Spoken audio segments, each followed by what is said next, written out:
Thank you, Mr. G.R.A.C.E, for your address and setting the tone for the forum. We certainly look forward to exciting discussions in the coming panels. Good morning, ladies and gentlemen. My name is Raymond Ang, and I'm the Executive Director for the Governance, Risk and Compliance Practice, and I will be your MC for the rest of this forum. First up, let me invite the CEO of RHT Green, Mr. Wee Boon Siong, to give the keynote address. RHT Green is a sustainability consulting practice, and Boon Siong has over 2.5 decades experience in various industries, holding senior responsibilities in user organizations, vendor service providers, and research.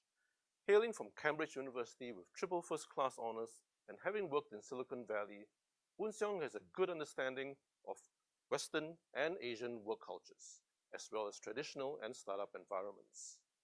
He also has a diploma in actuarial science and spent many years in the insurance industry and continues to be closely associated with it now as a partner. Boon Siong also spent several years in government service and understands the public and private sectors well. Boon Siong, please. Mr. G.R.A.C.E, Patron of RHT G.R.A.C.E Institute. Mr. Chu Heng Chin, Chairman of RHT G.R.A.C.E Institute. Mr. Tan Chong Wat, Chairman of RHT Rajan Menon Foundation. Distinguished guests, ladies and gentlemen, a very good morning to all of you, and thank you very much for joining us today. The outcome of the recent United Nations Climate Change Conference held in Glasgow, also known as the Conference of Parties or COP26, has received mixed reviews.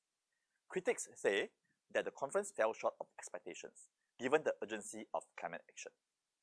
Looking at the number of private jets, first-class flights, presidential suites, and the size of some of the entourages at COP26, we know that a lot more has to be done. Saving the Earth is also not a competition, but a collaboration, as there's only one Mother Earth that we all share. We should all be working together, encouraging and helping one another to move ahead. Everyone must play their part and do their best instead of commenting that others are not doing enough. Many nations simply aren't cutting emissions fast enough, and COP26 has put the spotlight on the inequalities between nations in the fight against climate change. Not every nation can afford the massive investments required to cut emissions by transforming their national energy, industrial, and transport systems. Many smaller developing countries with limited financial means are already facing increasing climate impacts, with more destructive storms, heat waves, and fires causing significant damage to livelihoods and their economies. Entire villages have had to be relocated to avoid rising sea levels, while crops have been wiped out due to intense droughts. These nations suffer from a problem they have done little to cause. Can the world's largest polluters and wealthier economies compensate them for the loss and damage resulting from climate change? Rich nations have so far failed to fulfill their earlier pledges to funnel US $100 billion a year to poorer nations to aid the green transition. On their own, they are also not doing enough, with several of them still adding more than 10 tons of carbon dioxide to the atmosphere per capita per year. Climate change is an immensely complex challenge that cannot be resolved at conferences alone. To be fair, progress has also been made at COP26. For example, after intense negotiations, nearly 200 countries have signed a new global agreement to phase down carbon and mitigate the worst impacts of climate change. While the agreements could have been more ambitious, a foundation for stronger climate action globally has been successfully established across various fronts, including carbon markets, cutting methane emissions, and pledges to end deforestation. For the first time, countries agreed to take action on fossil fuels. These decisions would impact our jobs, what we eat, and how we travel, shaping the future for each and every business, community, and family around the world. At the most optimistic, we are already on the way to 1.8 degrees Celsius above pre-industrial levels. And if we are not careful, we will end up at 2.7 degrees and it will be a very different world for all of us. Therefore, there's a lot more work for all of us to do in order for our future generations to continue to have the ability to meet their needs. With the talks over, signatories must now walk the talk, putting pledges, promises, and commitments into action. As US Climate Envoy John Kerry said, COP26 has opened a new phase of accountability. Climate targets often mean remaking economies through a challenging transition. While government's targets and regulations can help steward businesses towards sustainable practices, our ability to meet climate targets rely heavily on the proactive actions of business leaders. The 2021 Alderman Trust Barometer poll results show that businesses are expected to fill the void left by governments.